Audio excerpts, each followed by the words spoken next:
Écoutez, alors l'aide sociale à l'enfance, c'est une responsabilité des départements, mais quand il s'agit de la sécurité de nos enfants, on ne va pas se renvoyer la balle les uns les autres, hein. Personne ne sortirait grandi de ça. C'est notre responsabilité collective. Enfin, les départements, les États, les parlementaires, le gouvernement.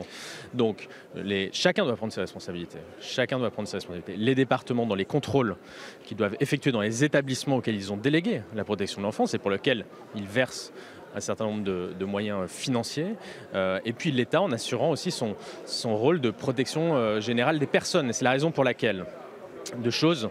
On n'a pas attendu le reportage pour s'attaquer à ce sujet, Reportage d'M6, évidemment, le je le reportage précise. d'M6, effectivement, qui a été évoqué par Laurence Rossignol.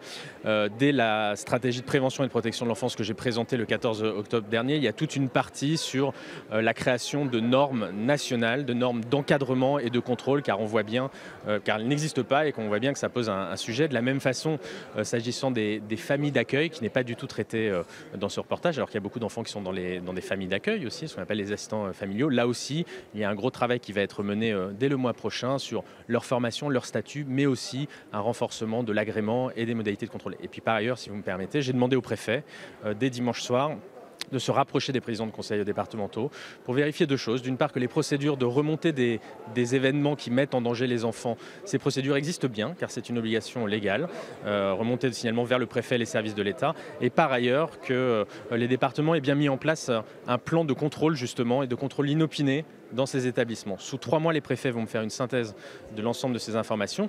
Et si ça ne nous satisfait pas, l'État prendra là pour le coup ses responsabilités et établira son propre plan de contrôle national sur les établissements, les lieux qui nous semblent poser question, si ce n'est poser problème. Et justement, les départements disent qu'ils sont un peu dépassés, qu'il y a un manque de moyens. Est-ce qu'ils sont assez accompagnés dans cette mission?